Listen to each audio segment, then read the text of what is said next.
vídeo de hoje eu vou compartilhar com vocês as matérias do meu quarto semestre da Faculdade de Psicologia.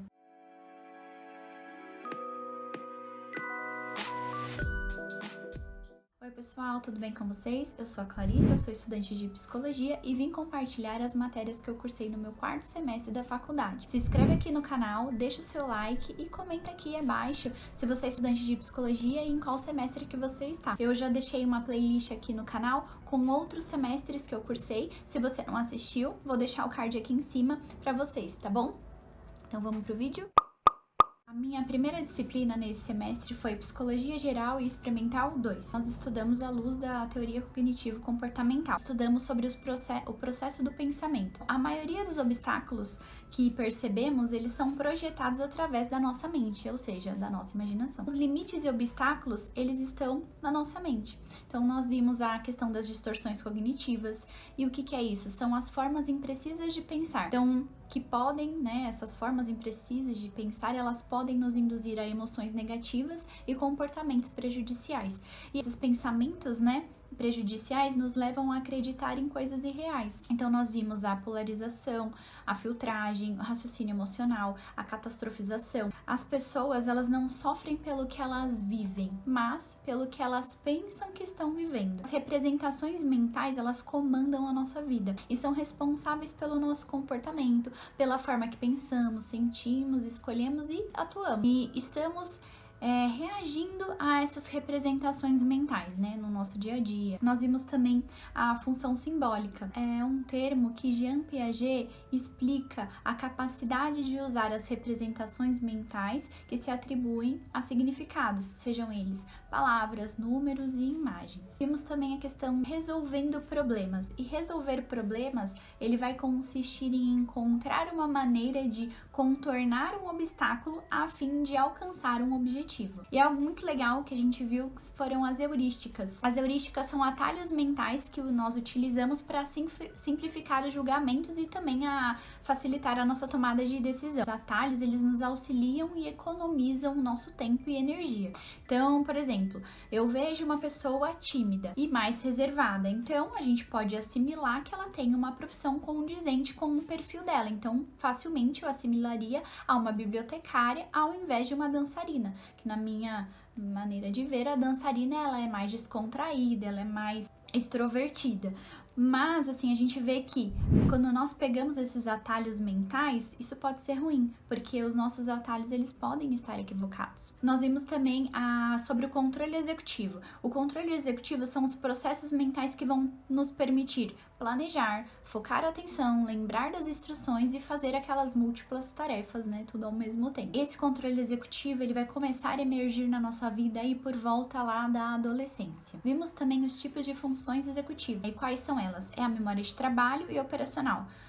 E a memória de trabalho ela é responsável pelo processamento das informações. Vimos também a parte do controle inibitório, que é a nossa capacidade de concentração. O controle inibitório que regula as nossas emoções, o nosso comportamento nas situações de estresse. E vimos também a flexibilidade cognitiva. É a capacidade de se adaptar a novas tarefas e alterar as nossas perspectivas. E vimos também a flexibilidade cognitiva, que é a capacidade de se adaptar às novas tarefas e de alterar nossa perspectiva. Então, sem isso, nós não conseguimos nos adaptar e nós ficamos presos a pensamentos e maneiras ultrapassadas. Na vida, nós temos que gerenciar e administrar e organizar informações e distrações simultaneamente. Se nós não tivermos boas funções executivas, na nossa vida tudo vai ficar um caos. A minha segunda matéria foi Saúde Coletiva e Bioestatística.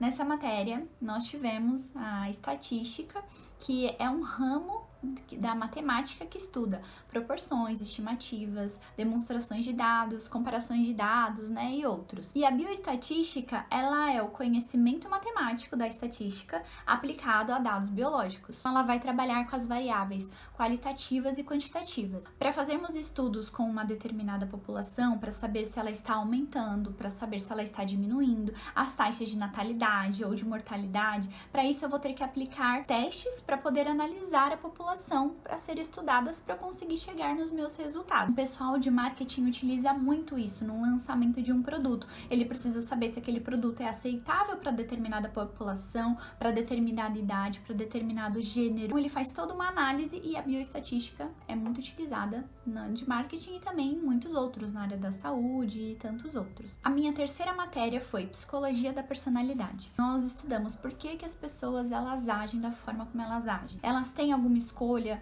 ao modelarem a própria personalidade? Nós vimos o que justifica as semelhanças entre as pessoas, o que faz as pessoas agirem de maneira previsível ou imprevisível. Existem forças ocultas ou inconscientes que controlam o comportamento das pessoas.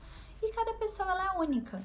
Então, cada teórico tem uma definição da personalidade. Eles desenvolveram teorias singulares, pois não havia concordância quanto à natureza da humanidade e cada um olha por uma personalidade, por um ponto de vista, por um ponto de referência individual. A gente pegou aí um compiladão aí de todos esses teóricos e a personalidade ela é um padrão de traços relativamente permanente, características únicas que dão consistência e individualidade ao comportamento de uma determinada pessoa. Nós temos traços comuns a algumas pessoas. Vamos dar um exemplo, traços comuns aqui no Brasil.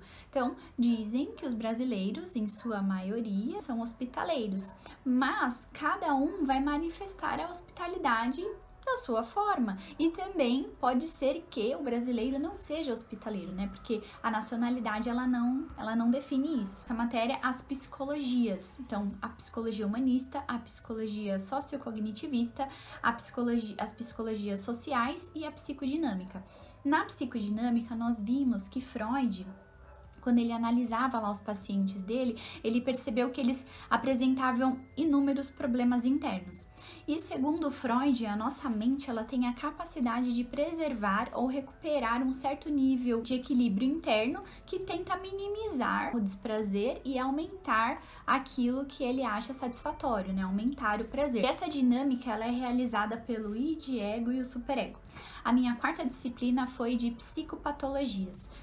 Essa disciplina foi a que eu mais gostei, por conta de poder estudar melhor aí as patologias, vendo o conceito do que é um comportamento anormal. Para eu poder determinar uma patologia, eu preciso reconhecer se esse comportamento está dentro da normalidade ou se ele está fora da normalidade. O comportamento anormal, ele é um comportamento que não é frequente numa população. É um comportamento que não é funcional, ou seja, esse comportamento ele está prejudicando tanto a pessoa quanto as outras que estão à sua volta. E eu também, para verificar esse conceito de anormalidade, eu tenho que verificar se o comportamento está de acordo com a escolaridade, o histórico de vida e com a idade desse indivíduo. Resumindo, o comportamento anormal ele é um comportamento que está fora dos padrões estatísticos, ele é um comportamento disfuncional, ele não está de acordo com a idade e escolaridade da pessoa. E aí eu vou dar um exemplo aqui. Ao pedir para uma criança de 4 anos de idade, você pode tomar banho? E aí a criança se recusa, fala que eu sou feia e sai correndo. Então eu posso entender que esse comportamento faz parte do ciclo de uma criança de 4 anos. E é compreensível ela agir desta forma, por conta do funcionamento cerebral e tantas outras coisas.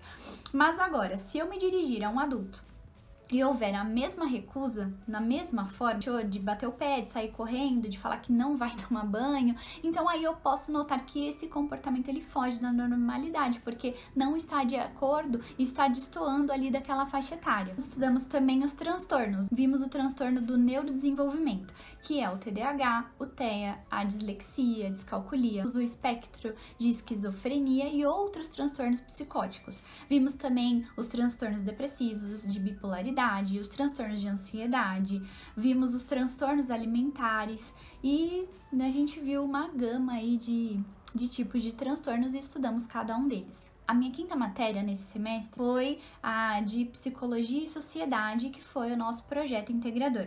Nesse projeto integrador, a sala ela foi dividida em diversos grupos e cada grupo tinha que ter até 3 pessoas. A professora ela fez um sorteio de temas de patologias para cada grupo poder trabalhar em cima daquela patologia. De acordo com cada transtorno que cada grupo recebeu, precisaria achar um filme que tivesse aquela patologia sendo trabalhada ali na narrativa daquele filme. Nosso grupo ficou com o tema de transtornos de automutilação. O filme que nós escolhemos para análise foi o Código da Vinci. Então a gente teve que fazer toda uma ficha técnica lá, fazer toda uma análise do filme, da quantidade de vezes que ele se mutilava, e enfim, analisar o comportamento do personagem. E depois a gente também teve que identificar qual que era o tipo de CID que estava envolvida essa patologia. Então foi isso, essas foram as minhas matérias do meu 4º semestre de psicologia.